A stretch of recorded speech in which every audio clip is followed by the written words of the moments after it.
mayide iphele i-retreat bethunani ngoba ziyamkhalela utata uMusa Mseleku and uMakhumalo ingathi yena uzokwenza kucace gca kule isizini uba nguye obhatalelayo for izinto ezithile okanye ezininzi pha kweSasthembu. Molweni ndanamkela kuMamgobhozi TV. So kuseason 9 episode 19 kaThando Nesithembu kube khona ke into utata uMusa Mseleku ayewaza naye ekhalazela ethetha ngento yoba kuba bengekho pha eMzumbe, umzekelo kwaMayeni kukho itanki ewileyo iwele phezu kwendlu, uba bebekhona ebezayibona loo nto leyo. Naw uMayeni ke uye wachaza yena baye utata uMusa Mseleku uziveza nje ukonqena kwakhe because kaloku yinto yendoda leyo bofana uba nguye umntu ohoya izinto ezinjalo, yena akazukwazi ukhwela phezu kwendlu alungise into yetanki. Wangenelela ke uMakhumalo naye wabesitsho esithi hayibo uMseleku uthini na, ngoba kaloku okokuqala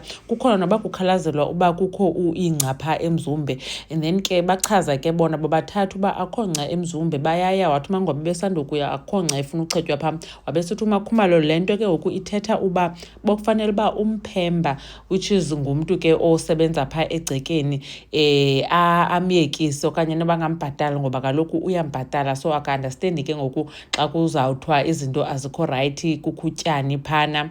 Then ke ngoku utata uMusa Mseleku nambomba wothukile ngoba uMakhumalo uye wathi ndifuna unixela ke enye into yoba njoba nje sahamba phaa eMzumbe zange ndayeka ukubhatalela umphemba. Watsho esitsho nakwidayari yakhe uba eyona ndoda ikhoyo phaa kulaa mzi ngumphemba ngoba nguye ojonga izinto, meaning ke kwa utata uMusa Mseleku noba uthi akho nto ayenzayo. So watsho uMakhumalo wathi this means ke mos it's either mna ndicheba ngokwami ingcapha okanye ndibhatala umphemba. Hayi khangaphele amandla ke utata uMusa Mseleku ngoba whenever ke kuthethwa ngento edibene nemali noMakhumalo wathi mhlawumbi wabhatala okanye athi wazithengela into, uye athi gqike athethe ngento yoba nguye ovulele uMakhumalo ii-doors. So nangoku watsho ke wathi uMakhumalo njoba nje ekwazi uba kukhokhelwe umntu kungenxa yakhe, nguye ovulileyo. Waqhubekeka naxa sekuzawuphela i-episode esithi i-advice ebeyinikwa ke zii-therapist eziya bezipha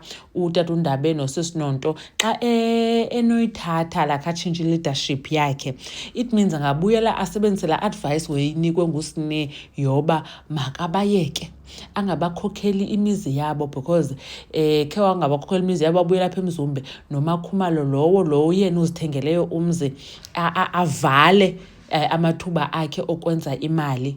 Meaning ke ngoku usamaintaina nto ethethayo uba uMakhumalo yonke nto yenzayo yofumana imali kungenxa yakhe, and he keeps insisting that xa ethanda yena angavala uMakhumalo angabi nandlela yokwenza imali. But akade atsho uba njani uba ndim owathetha nobani wafumana laa msebenzi phaa okanye ndim owenza uba wafumana laa tenda phaa, so ndingayothetha naba bantu bangaphinde bamnike tenda okanye ndingathetha nabantu bafumane into yomgxotha apha emsebenzini. But sana uyithembile nje yoba angavala ii-doors zikaMakhumalo. Anyways itsho ke into bethunani uba niyakhumbula khona, ndikhumbula uba ngeyiphi na isizini kwezi season zininzi apho ke uMakhumalo noMayeni babengavani ke mos caba ke uMayeni funeka edibene noMakhumalo for into zeencwadi kwaye zamaphepha e-insurance. Sathi hayibo kutheni funeka edibene noMakhumalo? Bathi ke abanye abantu uba kaloku uba nguMakhumalo obhatalela i-insurance, bathi ke abanye uba hayi nguMakhumalo ohandlisha i-admin yapha kwaMseleku. So